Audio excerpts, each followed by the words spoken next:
everyone, and welcome to episode 15 of Lavender Cottage Fibre Arts podcasts.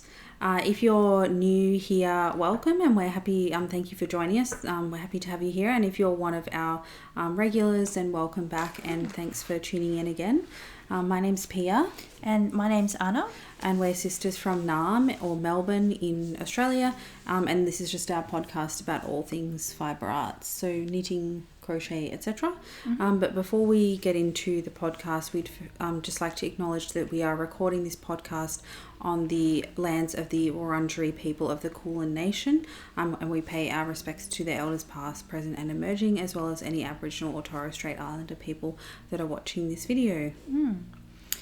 So I think we haven't had a podcast, like a regular podcast episode, for a bit over a month now. So yes. Yep. I've got a fair few things to show, but I have fallen off. No, I haven't fallen off the wagon, but I've been on holidays for a little bit. So yeah. And I was on like a hiking camping trip, so not the type of holiday that you would take knitting on, because it would get too dirty. And then Pia just got back today from also a little girls' weekend away, but to like some hot springs. We did like a day spa kind of. I guess you could knit in a spa, but you'd need to have like a little plastic tub or something to keep it dry. Yeah. Or it could like block your project while you knit. Yeah. Probably not though. No. So yeah, I think we will jump into our first section. So first things first, we have Hot Off the Hooks, which is where we talk about our FOs or finished objects. I have been a little bit slack, so I don't actually have anything to show for this episode for Hot Off the Hooks, but I believe you have been quite productive. Yes, so my first Hot Off the Hooks is actually what I'm wearing. So this is my finished, I think I did show this in a previous episode. I had sort of started it. This is the Sugar Rush shawl that I tested for Jacqui Verbeek, who is knitted by Jacqui Verbeek. I think that's like her kind of brand name, is knitted by Jacqui Verbeek. Yep. And she is a designer from Sydney, I believe, but Australian based. And so this shawl uses 4 different yarns, and you need 3 fingering weight yarns and then 1 lace weight. The lace weight that she uses was actually the Hedgehog Fibres Alpaca Boucle, which is a slightly different composition. I just used a mohair, like a kid silk mohair lace. But she did say that if you couldn't source the Hedgehog Fibres, or you just wanted to use what you've got or whatever, that any lace weight yarn could be substituted. And I was actually very proud of myself that I chose all of these colours from Stash, so I didn't actually you didn't buy anything purchase any yarn. So I might just quickly take it off. So it's sort of like I think they call it a crescent, a semi-crescent shaped shawl, I think. Yep. So I'll just kind of quickly hold it up. So it has it's sort of like this sort of sequence of different stitches kind of repeats throughout the shawl, that you have what she calls these textured stripes, and then a 2-color brioche section, and then that repeats interspersed with the mohair that she calls giant holes. It's fairly accurate description. So you basically start like the textured stripes with colour A, and then do the 2-color brioche with A and B, then textured stripes with B, 2-color brioche with B and C, textured stripes with C, etc., etc. And then I think you end up reusing the colour A to do 1 more textured stripes and 1 more section of the 2-color brioche with A and B. So you kind of come, I guess, because the very first part is quite small, so you wouldn't have used too much of colours A and B from that. So you come back at the end, and then it has sort of like mine didn't block out the best. Like I wasn't able to get really sort of sharp points. But I'm still okay with how it looked. And I might I found when I finished this, it's just started raining quite heavily. So if you can hear any background noise, it's just the rain. But it seems to be one of those heavy showers, and then it stops. Wild weather this weekend. Yeah. When I finished this, I actually realized it's very hard to take photos of yourself holding a shawl out. Like I was trying to. It's just too big. I was trying to balance. You'd the have phone to have on a something selfie and then, stick or something to hold it far away from you. It was just too hard, so I might get Pia to help me take some finished object photos. And then so for the yarns, I should say. So you've got a Susie hair. And well, that's all right. I'll leave it in there. So for colour A, this is from Giddy Yarns, which is she's a UK-based dyer. And this is just her 4-ply merino nylon, and the colourway is called Dusk. So it's sort of like a sort of a mauvey purple with a few little speckles, but it's not sort of overly speckled. Colour B is actually the lace. So this one is Manos del Uruguay, their Cabrito base, which is their kid silk mohair. Cabrito means like little goat. In Spanish. Yeah, little goat, or like kid, I suppose. And that one, the colourway is just called Magenta. It doesn't have a particular name. Colour C, which is this one here.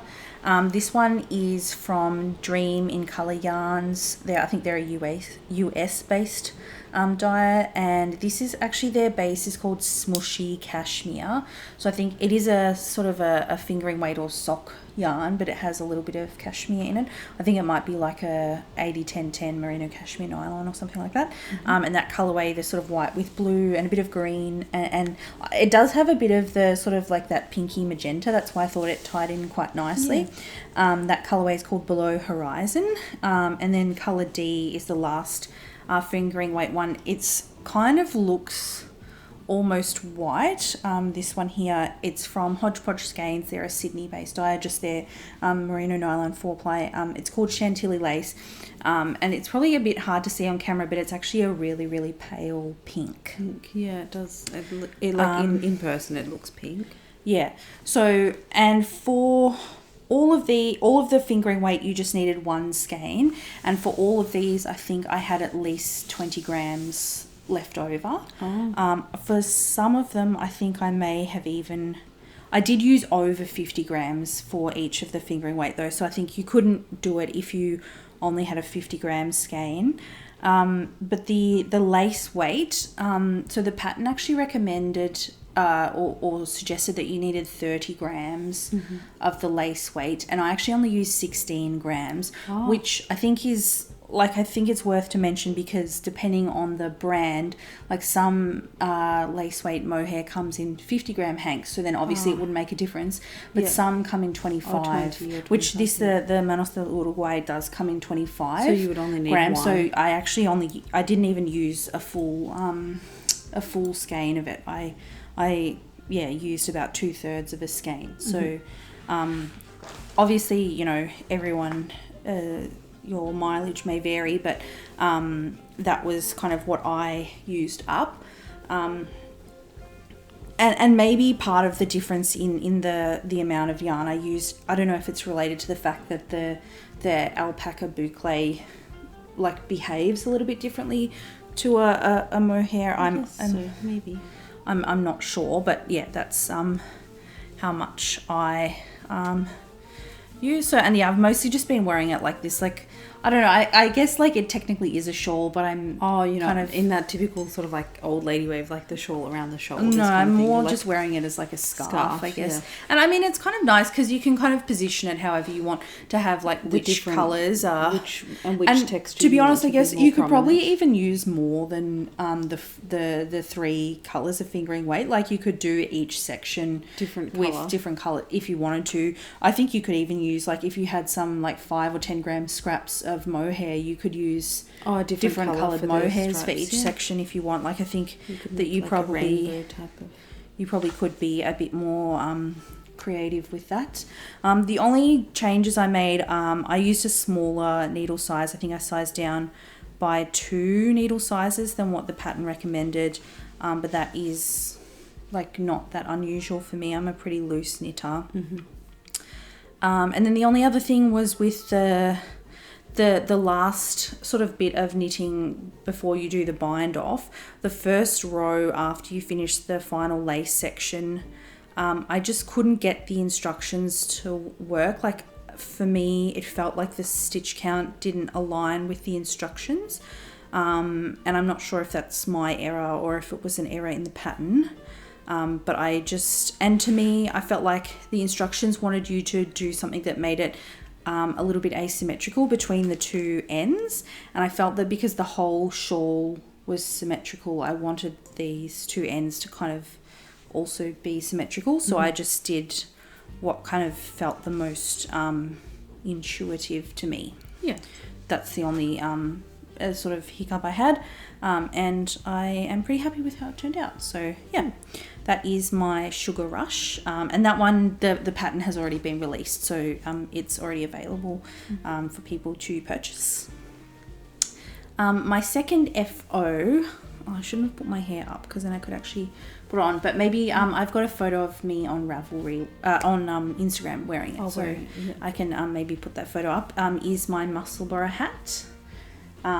So this is, I knit out of some Handspun yarn that I purchased from one of my friends from my knitting group, Carla. She actually spins yarn, and she had like a market stall, and I purchased the yarn from that. And the yarn, the colourway was called Daydream number 1. And the way it's knitted up, it actually has like a sort of like very subtle...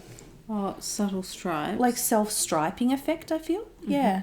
And so the Musselburgh, I think, is a really good choice for handspun yarn, because the way this pattern works is that all sizes and all yarn weights cast on the same way, and then you knit for an inch, and then you measure your gauge from that inch of knitting, and then it tells you how many more increases you need to do for your size. So you basically, all you have to choose is the needle size to get started. And I think I basically just knit, I don't know, like a 1 inch like square of a swatch just to pick the needle size. And I think the other good thing about this pattern for using handspun is because it is a double layered hat. Obviously the nature of handspun, there are some sections where maybe the yarn is a little bit thinner, like there's not too many, but maybe here I'll see if you can see an example there. So because it's two layered, like that doesn't really come through. Oh, you don't have like sort of like gaps or like holes in it. Yeah. And so you can do the Musselburgh, like you can do the whole thing ribbed, you can do the whole thing stockinette, and you can have a folded brim or no folded brim. That it kind of gives you a bit of guidance on like the length that you should add if you want to have a folded brim. I slightly misjudged because like I think when I got up to what I thought was the midpoint, I wasn't at home and I didn't have my scales. So if I pull like the whole thing out, you can see that I think this side is a bit shorter, this side is a bit longer, so I probably should have like continued the ribbing for a bit more. Yes. But what it's kind of worked out, it means that if I have it this way, just kind of turn it inside itself. If I have it this way, I can have a slightly slouchy hat without a folded brim. And if I have it this way, and then fold the ribbing up, I have a more fitted hat with a double folded brim. And also I think it's just like the way that it's worked out. This side is maybe a bit more like green and yellow, and then this way the colours is more like peachy pink and green. So I ended up, my aim was to use all of the yarn, and I ended up having about 3 or 4 grams left over. So I was thinking if I could like pick up these stitches and cut into it and add some more ribbing. Just to use the yarn up, because it's obviously quite special yarn. I don't like, I want to use it all, but I'm just not sure. Like, I think I would feel pretty confident grafting in the stockinette section, but I'm just not too confident about how I would go grafting in the ribbing section. So I might consider doing that, but we'll see. But yeah, so that is my Musselburgh from Handspun yarn. And I think she doesn't have anything at the moment, but I think she will be having putting some more yarns on Etsy soon. So I'll leave a link to. Does she have an Etsy? Yeah. So she had the stall at the market, but then I think also she sells sometimes on Etsy. But I guess it's just a bit sporadic because obviously she's not doing it as like a full-time job. It's No. just kind of like a hobby. So yeah.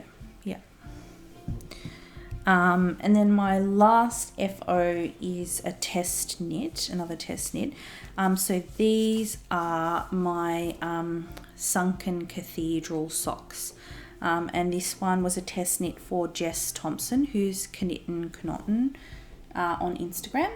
And the yarn I used is Fluff and Nonsense BFL, so Blue Face Leicester 4-ply, which is I think a 75-25 BFL nylon base.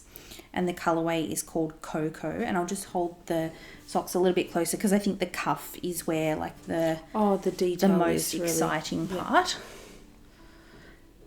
So yeah, you have like this twisted rib cuff that then has this sort of like increasing and decreasing to form this sort of like V shape, but it ends up looking sort of like an archway, and then you continue this cable down the leg and the foot of the sock. It was knit as a cuff down, and it has a fleagle heel.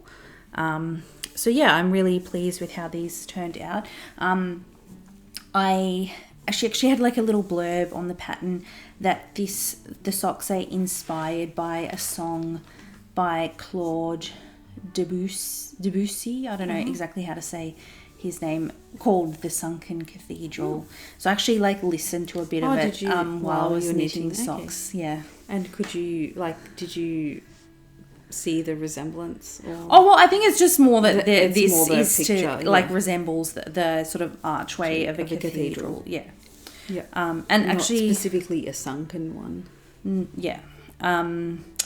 Actually, and loads of people, like while I've been knitting these at like knitting meetups and stuff, have asked me about them. So hopefully that will be quite a successful pattern for her.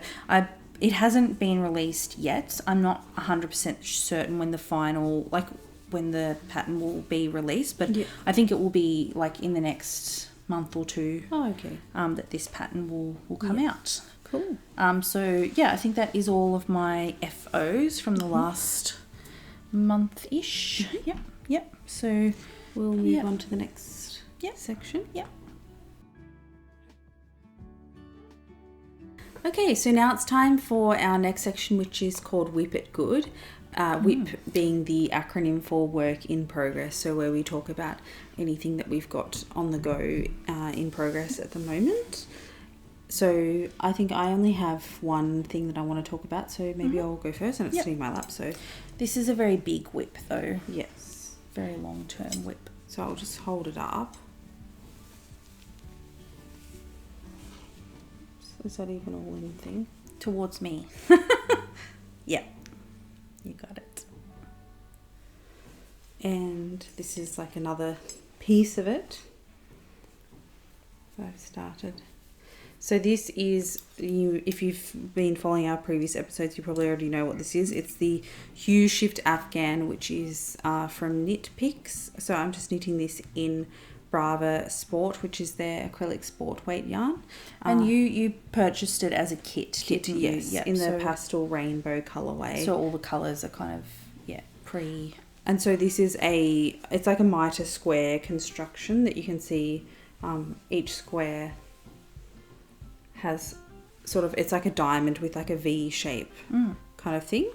And so, I finished this panel, which is the kind of blues and greens. And now I'm starting on the next panel, I think this panel, the way the pattern goes, like in terms of like the crisscross of the colours, you have like one panel that's basically all blue and green, one panel that's all the sort of like warm tones, like yellow, pink and purple and like orangey kind of tone, and then you have two panels that are kind of where the rainbow crosses over that are like fully rainbow. So this will be the start of a fully rainbow Okay. panel. And so that's a quarter of the blanket there, I guess, apart from the border. But you've already finished one other panel, haven't you? I haven't finished that one. Oh, I think okay. I've done about 3 like rows of it. Okay. So I've done 15 out of 25 squares. Okay. I was actually thinking maybe potentially before I embark on like knitting a whole new panel whether I should actually sew in all the ends. Yeah. Because I feel like that could maybe be something that if I finish knitting it, and then it will be a big hurdle to get over actually. And so when you finish knitting, because you knit, it's knit in 4 panels, and then you seam them together with mattress stitch to join them together, and then you knit like a border around the edge. So yeah, maybe I should try and weave in some ends. I don't know. Knitting is more fun than weaving in ends, so. I wholeheartedly agree. And this is your first, like when you started this panel was when you started to try continental knitting, wasn't it? Yes, yeah. So you've knit the whole. Can I have a look? Yeah. Because like I think like the tension is very even, so yeah, I suppose for something big like this as well, like it kind of almost like blocks itself a little bit as you're knitting, because like you can see, and I guess because this is acrylic, like you can't really block acrylic yarn anyway, I guess you can see like with this square, I'm all tangled up, but like this edge is like a little bit shorter, so it's kind of like curving in towards that way. But I think once all the squares are kind of joined together, the weight of it kind of evens everything out. And they sort of all stretch each other into place. Yep. Yeah, that makes sense. So yeah, that's it will be very nice when it's finished, but yeah, and I feel like I'll be jealous of the finished product, but definitely not jealous of all the ends. Yeah. I feel like when envious. I always use jealous incorrectly. When I started, this panel was only like at the start, sometime early this year. So I feel like it's taken me a good few months, and like I obviously don't devote as much time to knitting as you do, but it hasn't, like, this in my mind was like something that would take me like 10 years or whatever to finish. But I guess like if I really like, I don't think I'd even have to really sort of like commit to it kind of thing, but I think I will definitely at least finish another panel like by the end of the year. Well, probably is doing like 1 square a week achievable? Oh, yeah. Or even more than 2. Yeah. Cool. Yeah. Okay, so my first whip is kind of an almost FO, but it's really my hatred of weaving in ends that is preventing it from being an FO. Yep. So I decided to make, last year I made a beanie for our nephew that was like a blueberry, because he's obsessed with blueberry beanie with blue yarn using this pattern. So the pattern is called the Berry Baby Hat. It's actually a free pattern that's available on Ravelry, and I think the designer's name is Michelle Sabatier. I don't know if I'm saying that correctly. And the yarn I used is just from Morris & Sons. It's their Empire, so that is their sort of pure merino wool in the 10 ply. And I think the colours are called Deep Rouge for the red. I think the white, it's sort of like a cream white, is called Snow, I think. And this green is called Time. And so the original pattern is obviously just to knit the main bit in just one colour, and then you use a small tiny little bit of stranded colour work to do these leaves with some decreases to form the crown. And I kind of wasn't sure how I would do the little seed things, and in the end I've just done them with duplicate stitch, so it's just like a lot of ends to weave in, and I haven't even finished it. Like, I'm showing you just the part that I have done, but there's a lot of the hat that I still haven't done yet. And the reason that I decided to go with duplicate stitch, I did initially try to do these little spots with stranded colour work. But I think the challenge is that because for a beanie, it obviously needs to have negative ease. Otherwise, it'll just kind of pop off your head. Yeah, like will fall off, basically. Oh, sorry. Yeah, so the beanie needs to be a little bit smaller than the head circumference, so that like the tension kind of holds it stays on the head. Yep. But then with the stranded colour work, because there's only one stitch at a time in the contrast, when you stretch it out like that, the colour work just gets like basically sucked in, and even if I left the floats like really loose on the back, I think then it was very obvious where I had caught the floats, because there's, I think in between each of these white stitches, I think there is over an inch. There's probably about 4 centimeters, so almost 2 inches. So I really did need to catch the floats doing it with stranded color work. And I attempted to make an adult size version, like for our sister-in-law, like our nephew's mum, for them to have like a matching set. And I tried to do that with stranded color work, but I just wasn't happy with it because it was just really obvious where I'd caught the floats on the back of the work. Like you could see it, especially I guess because the fabric does get a bit stretched out when you wear it. So I frogged that. I don't know if like knitting it at a much tighter gauge might help not to see the floats on the back, or if I should just bite the bullet and do all of this for the adult one in duplicate stitch as well. Yeah. I'm just not sure. But I'll finish this one first. I guess the only other modification I made, apart from like adding the duplicate stitch, is because I think the pattern is for like a baby and our nephew's now 18 months old. I think I just added, because for this, I mean, it's a free pattern, so I'm not really giving anything away. For these leaves, to kind of work the pattern just has to be, I think, a multiple of 8 stitches. So I think I'm pretty sure I added just 1 extra. Oh, yeah, like one more leaf kind of. Yeah, and I just kind of like estimated from my gauge and his head circumference, which they conveniently measure at the maternal health wellness checkups. Yeah. So it's good for knitting beanies. I'm sure that's like why they take the measurement. Have like a professional measurement of their head circumference. I think I just kind of estimated that. And when they came over the other day, it wasn't finished, but you just popped it on. Like I'd finished knitting the beanie, but I just hadn't done the duplicate stitch, and he tried it on and it did fit him. So, that's that one. So I really should I feel like this is the stage where whips can kind of stay a whip forever. Yeah. So I think I need to get myself motivated to finish that. So this, my second whip, I think, is a brand new whip as well. I haven't seen this before. Oh, so will we get your live reaction? I'll show the camera and then I'll show Pia. Because I definitely haven't seen with these like little bobbin things dangling off. I feel like it probably doesn't look, I sound a bit arrogant if I say it doesn't look as impressive as it is. That makes it seem like it is impressive. I'm impressed with myself. Yeah, that way. Fine. So this is going to be, it's called the Fleck Pullover. It's a pattern by Nancy Marchant. And it basically is like an all over basket weave jumper, and then you use intarsia to create these little, what she calls flecks, which I think is a Dutch word for spot or something. I guess like we say fleck in English, like a fleck of dust or whatever. So this is my first time doing intarsia, so I've got all of my bobbins on the back. Is that actually what they're called, bobbins? Yeah. Oh, I didn't know that. I just called it a bobbin before because that's what it looked like. But yeah, well, I mean, it looks like a bobbin because it is. It looks like a bobbin and quacks like a bobbin. It is a bobbin. This is my first go at doing intarsia.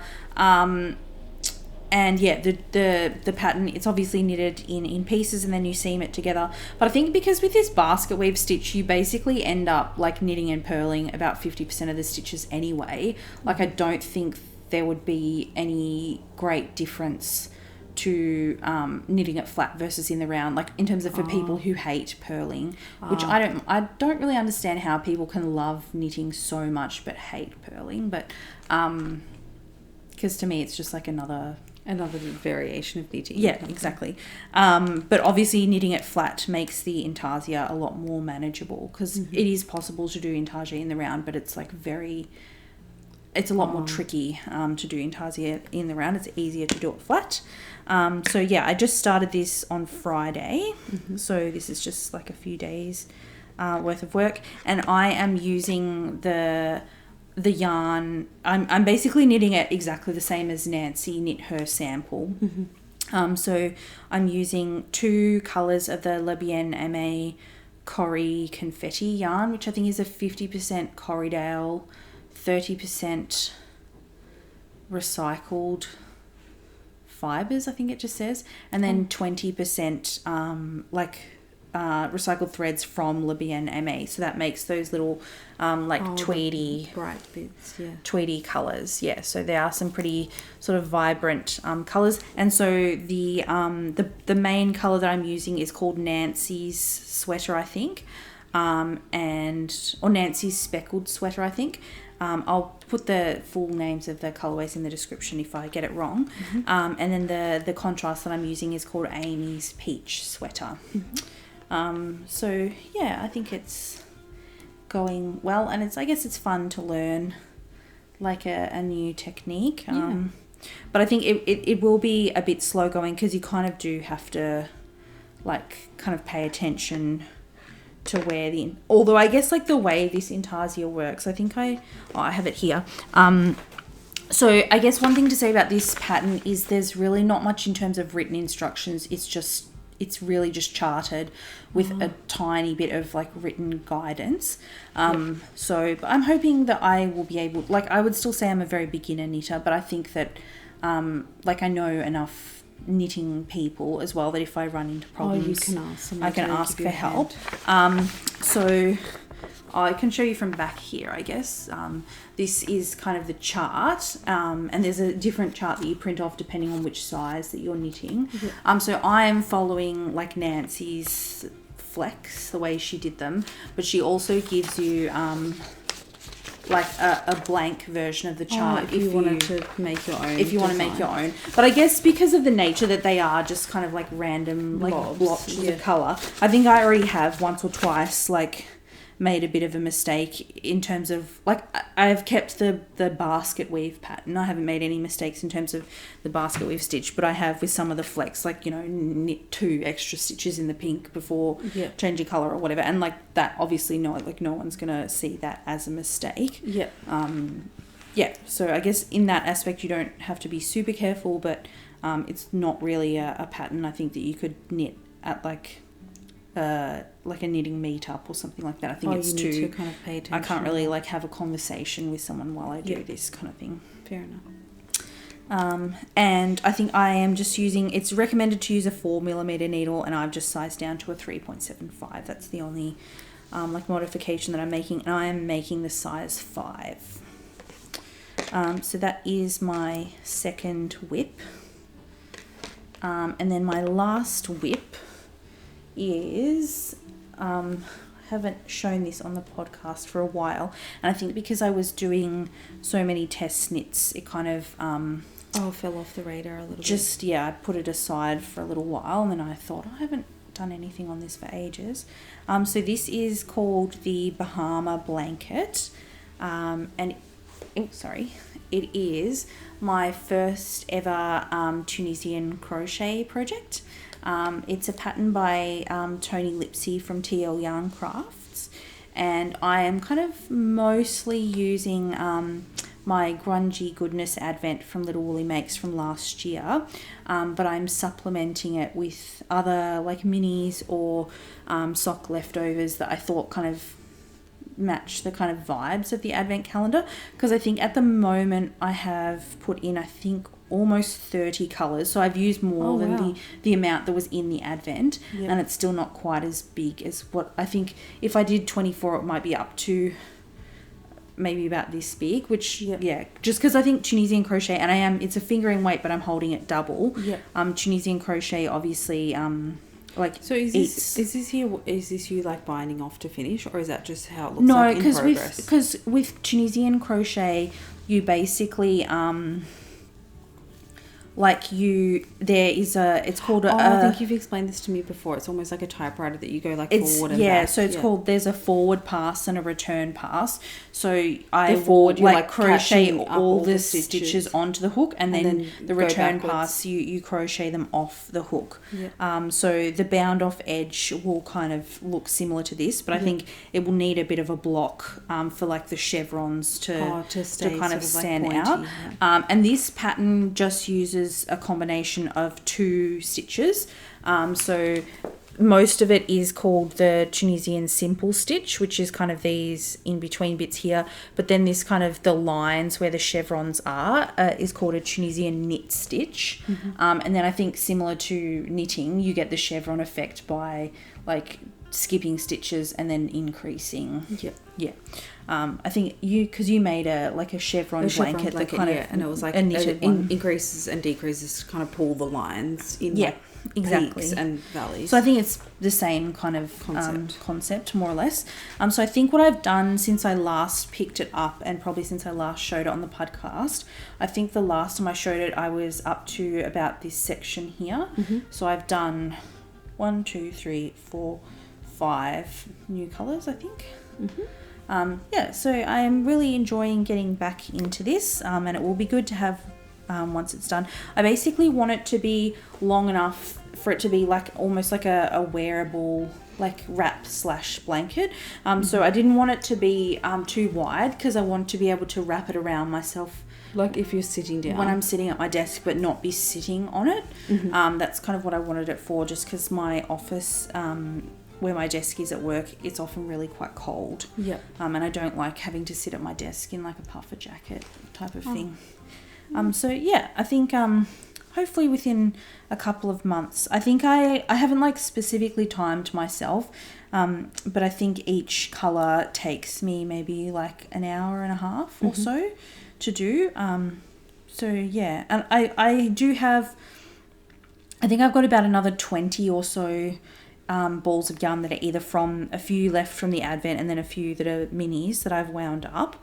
So I'm not too sure if I'll use all of them. I'll definitely use all of the ones from the Advent. And then I'll just see how much longer I want to make it. But yeah, I'm really pleased with how it's looking so far. And I'm not really trying to manage the colours too much. I'm just trying to, there were a few colours in the minis and the Advents that I have that are quite dark. So probably like this dark blue here, that red, like maybe this one. I'm just trying to kind of disperse like the darker and lighter ones kind of throughout, but not really trying to have any particular but it's apart from that, it seems quite like you're not doing sort of like all the greens together. No, I'm trying to just have it be kind of random kind of thing. So I think that's basically all. And I guess the only other thing I guess about this pattern, I am doing it slightly different to the way Tony wrote the pattern, was that like you fade the yarn. So I think I think in her pattern she recommends that you have about 6 different like 100 gram skeins of 8-ply yarn, and you do like the forward pass in one colour and then the return pass in the other, and like you kind of like alternating, but I'm not doing that. I'm holding the fingering yarn double, but I'm just using just that until I run out, and then I'm just using a magic knot to add on a new colour. So I'm not like fading the colours into each other, but I think that's a pretty easy modification. I suppose fading the colours into each other would make sense if you're doing like an ombre type effect. Yeah, but maybe for something like this it wouldn't really make that much. It looked quite cool with the one that she had, but yeah, I don't know. I feel like that might be, I think then you would have to be a bit more careful about which colours you kind of put next to each other. That's basically it. Cool. So yeah, I guess we will move on to our last dream weaving. Yeah, our final section. So now it's time for our final section, which is called Dream Weaving, and this is where we talk about any future projects that we might have in mind. Our dreams. Yes, which are sometimes more lofty than others, but I think in a lot of like crafty things you just get bits of inspiration and maybe have like various plans, and like you may or may not follow through with them, but that's part of the fun of it, isn't it? Yeah. Yes. So what are your dreams at the moment? Well, I think my first dream is a test knit that I have just signed up for, so I definitely need to achieve this dream. Yeah, I suppose some of these things are dreams and some of them are actual plans. Yeah. And sometimes we have acquisitions. And I will say, as some people may have predicted, my resolve to not go to Bendigo was very weak, and I did end up going to Bendigo with some knitting friends. But I won't share things that I bought here. I think we'll do our next knit and chat. Oh, will be like a recap of Bendigo. Because I actually haven't seen what you bought at Bendigo either, so this will be a surprise for me. That will be cool. You can film my live reaction to how much yarn you bought. I don't know if that is something I want to see. You want the world to see. No, I mean, I'm not judging. But yeah, I think because I filmed I tried to film just like, not just stuff that I bought, but just like the day kind of thing. So I thought our next knit and chat could maybe be about that. So yeah, yes. There's no acquisitions today. Okay. Just plans. So I signed up to test another sock pattern for Kath Martin, who's the Mindful Melbourne maker on Instagram and YouTube. And I tested her Canberra socks pattern, her DK weight socks. And so these socks are going to be her Brisbane socks.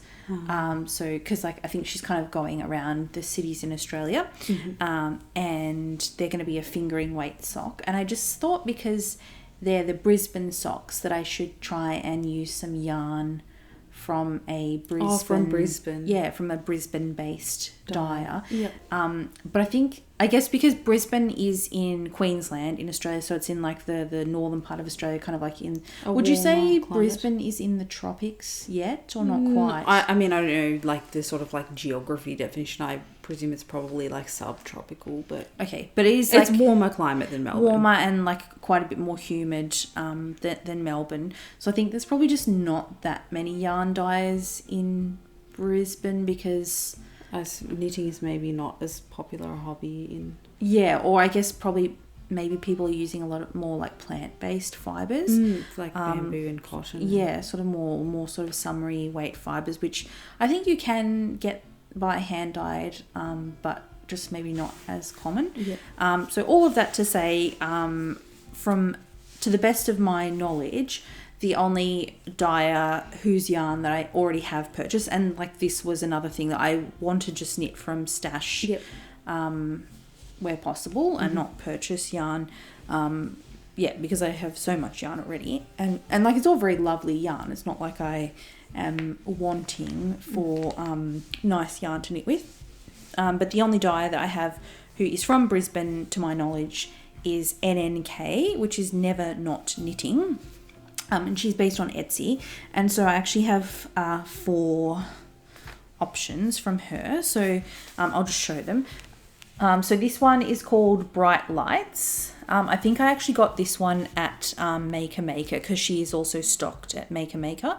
And this is her 4-ply high twist sock yarn, which is an 80/20 merino nylon. And it's like a 2-ply. So it's quite plump.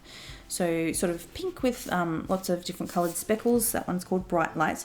Maybe you can help me choose. The people in the test knit group chat have already were pretty unanimous. Okay. But I'll give you like a vote as well. The power of 10 votes probably.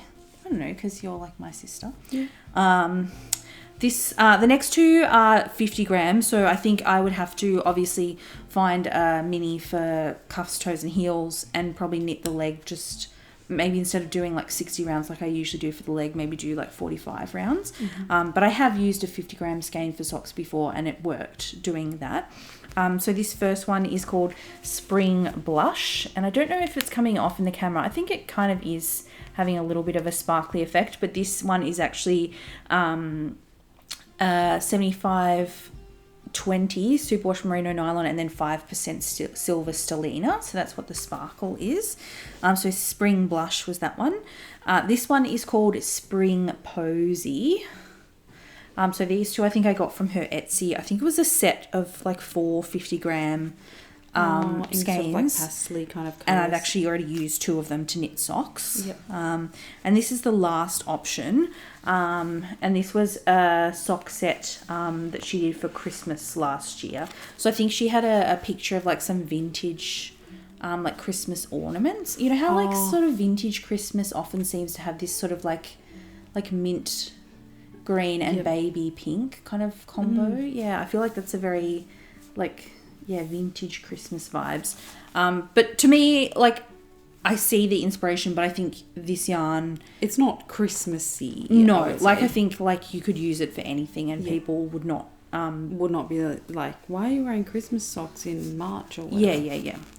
So this is just called Christmas 2023 sock set. There's no specific name. And this is in the same 80-20, the high twist sock base. And that one actually comes with 2 minis. So I'm not too sure if I'd use both of them or just use one. So which one do you like the best? I would have to say the Christmas one. Okay. Is that different to what other people said? No, you are correct. That just kidding. This was everyone's, I think, in the Instagram chat said to use this one. So I think I probably will. So I think, that's probably what I'll go for. And that's the Brisbane Socks by Kath Martin. Mm-hmm. I think we've got a month to do the test, but it shouldn't take me that long. But I think, hopefully in our next episode I can have it as an FO. Oh. And then... I was going to say as a whip, but as an FO, wow. Yeah, like... a month, I guess, yeah. Yeah, to knit a pair of socks. Have you met me?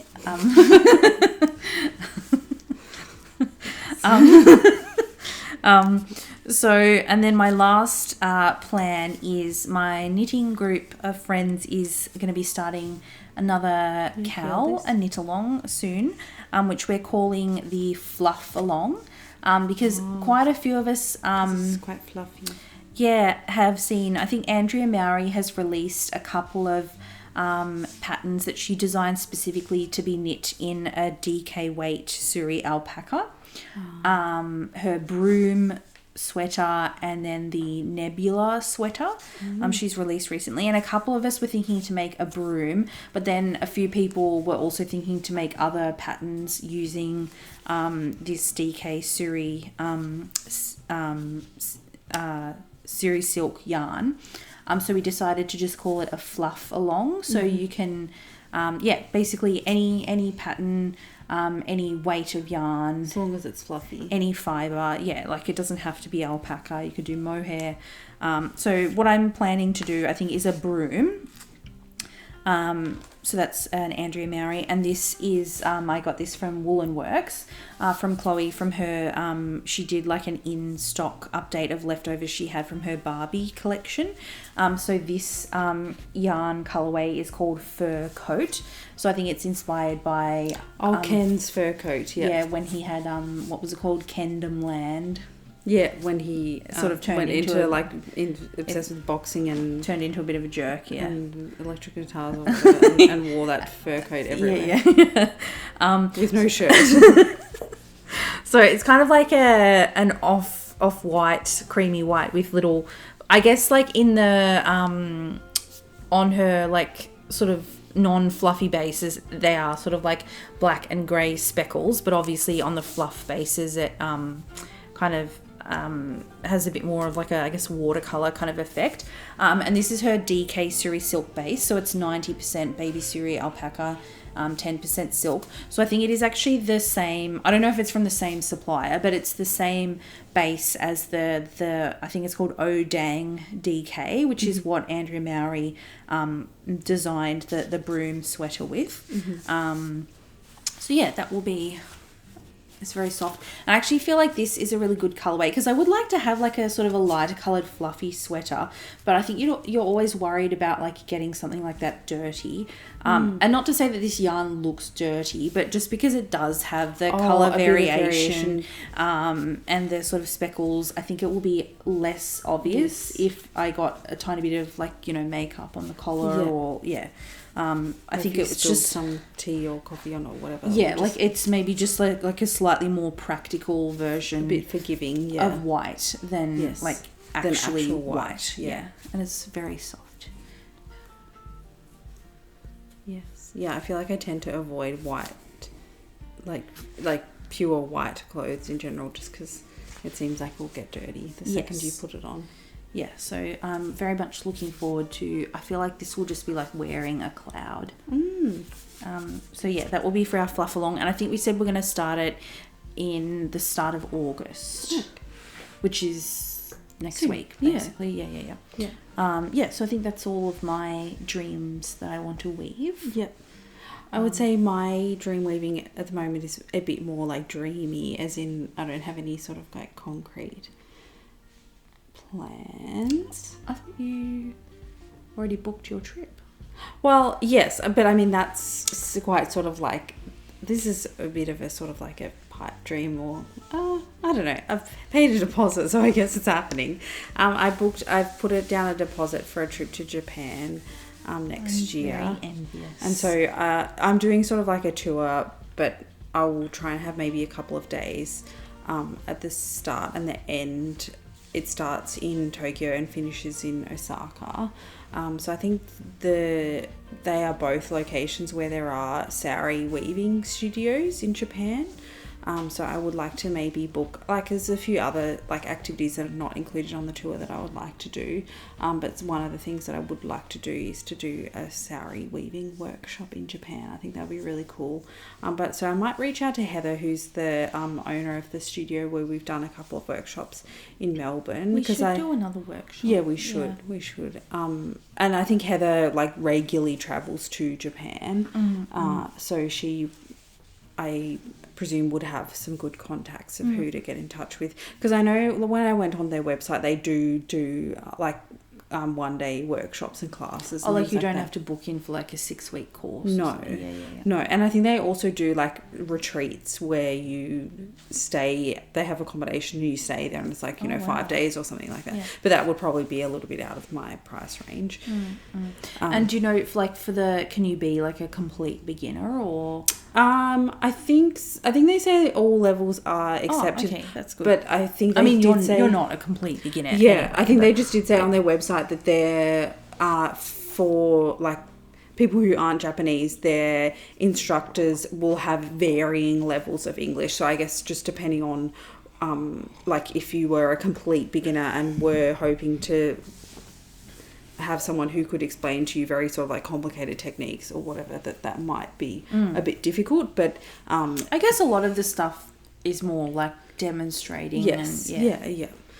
So that'd be cool. That would be something that I would like to. I think I saw a photo of like, I don't know if it was like the main one, but it was like a sari weaving studio in Japan, and just like the whole wall was just like full of like different fibers. Fiber. Yeah, like it was just crazy. And like I think I'm probably now like getting into the territory of like making this up, but like or that you just sort of imagined. That they had like those like sliding ladders that you have in like old timey libraries that you needed one of those to like select your fibers.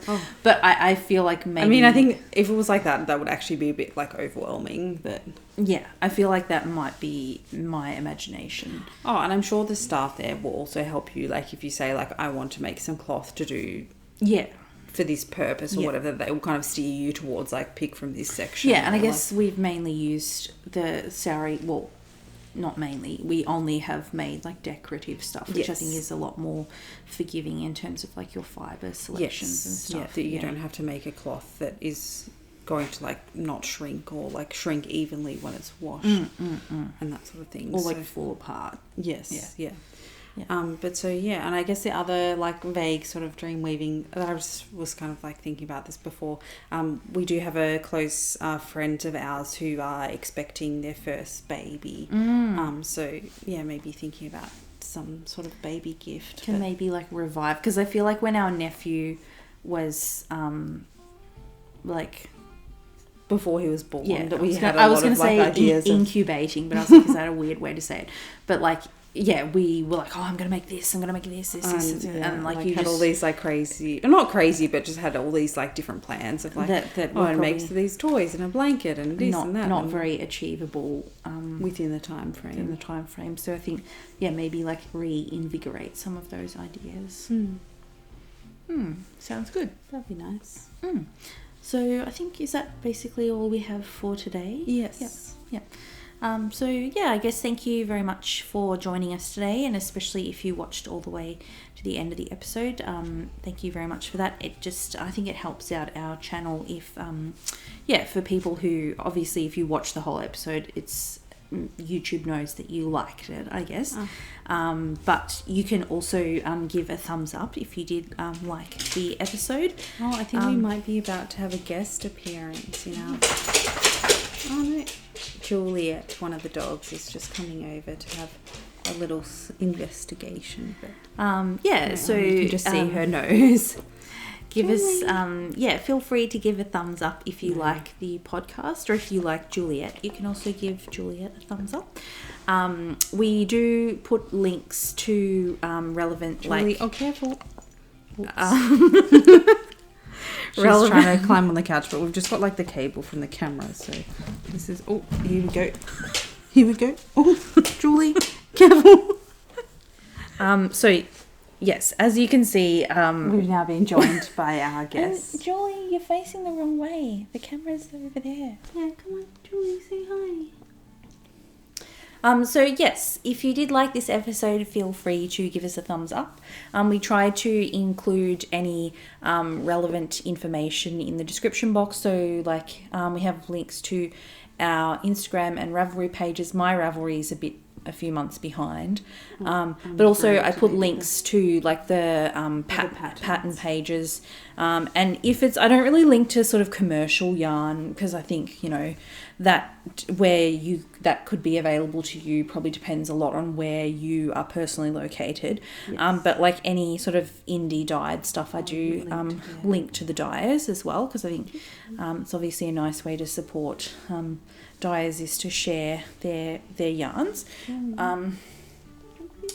But yeah, if you do have any questions, feel free to leave us a comment. I'd be interested to hear like experiences of other people who have knitted with like the DK Suri silk base, because I think it is a fairly new base that seems to have come onto the market, and I think like I haven't looked super extensively, but from what I can tell, I think Chloe from Wool & Works is one of the only dyers in Australia that has it at the moment. So I was quite happy to get some from her, because I like her yarns, but also to not have to buy it from overseas. Don't be shy. Show your beautiful face. Yes. And sorry, the ending of this podcast has become a little bit chaotic. Juliet just kind of like barged in. And yeah, if you did like the episode and you are not yet subscribed, it would make our day if you would subscribe to our channel to see... It would make Juliet's day. Oh, there we go. How could you disappoint her? It would be nice to see some more subscribers on our channel. We usually do a podcast episode interspersed with a knit and chat. So our next episode will be like our between the two. Knit and chat wrap up of Bendigo. Yes. So yeah, that's basically it. Subscribe for more Juliet-based content. Or leave us a comment if you'd like to see Juliet in our next episode. So yeah, that will be all for today. Won't it, Juliet? You probably want some dinner. So that's why she's bugging us. So she wants dinner. Until our next episode, we wish you, what do we say, Juliet? Happy stitching. Happy stitching. Bye.